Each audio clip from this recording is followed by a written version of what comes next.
এনসিপির ছেলেগুলো সাম্প্রতিক সময়ে দুটো টাটকা গুজব ছড়িয়েছিল। একটা গুজব সালাউদ্দিন আহমেদ ভাইয়ের সন্তানকে নিয়ে, সৈয়দ ইব্রাহিম আহমেদ, আর একটা ডিসি নিয়োগের কেলেঙ্কারি। তো ডিসি নিয়োগের কেলেঙ্কারির ক্ষেত্রে সেটা ডেটটা আপনারা দেখেছেন যে যখন আসিফ মাহমুদরা দায়িত্বে ছিল তখন সেই ডিসি নিয়োগের চুক্তিপত্র হয়, যেটা নভেম্বর মাসের 24 তারিখে, তো 2025 সালে নির্বাচনেরও আগে যেই সময়, এবং আসিফ মাহমুদ পদত্যাগ করেছিল 10 ডিসেম্বরে, এবং তারা ভুলক্রমে এই গুজবটা ছড়ায় নিজেরাই ধরা খেলো। এবং যখন এই ডেটটা বের হয়ে আসলো তারপর থেকে তারা এই ফেসবুকের পোস্টগুলো ডিলিট করে দিল। পোস্ট ডিলিট করেই ক্ষান্ত হয়নি, এটা নিয়ে আর কোনো কথাও বলেনি।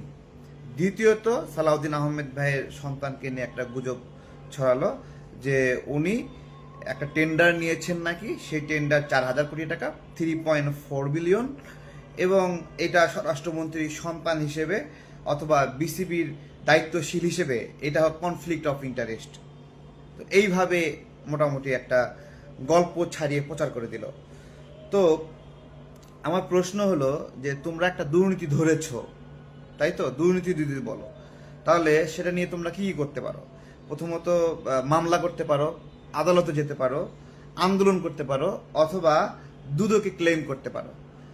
এনসিপিরা যে এটা যে গুজব, তার প্রমাণ হলো এই গুজবটা ছড়ানোর পরে এরা নিজেরা ফেসবুকে অনেকে পোস্ট ডিলিট করেছে, এবং শুধু পোস্ট ডিলিট করেনি, এটা নিয়ে আর কোনো প্রতিক্রিয়া দেখায়নি।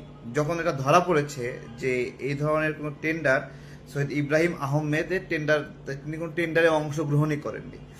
ঠিক আছে, তো চলেন এই পুরো বিষয়টা নিয়ে আমাদের একটু জানা দরকার যে 4,000 কোটি টাকার একটা টেন্ডার 3.4 বিলিয়ন ডলারে যেটা কনভার্ট করলে এটা আসে।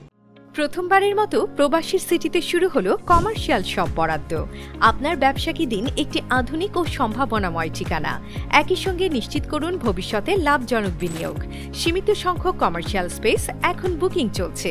স্ক্রিনে প্রদর্শিত নাম্বারে আজই যোগাযোগ করুন এবং আপনার পছন্দের শপটি বুকিং নিশ্চিত করুন।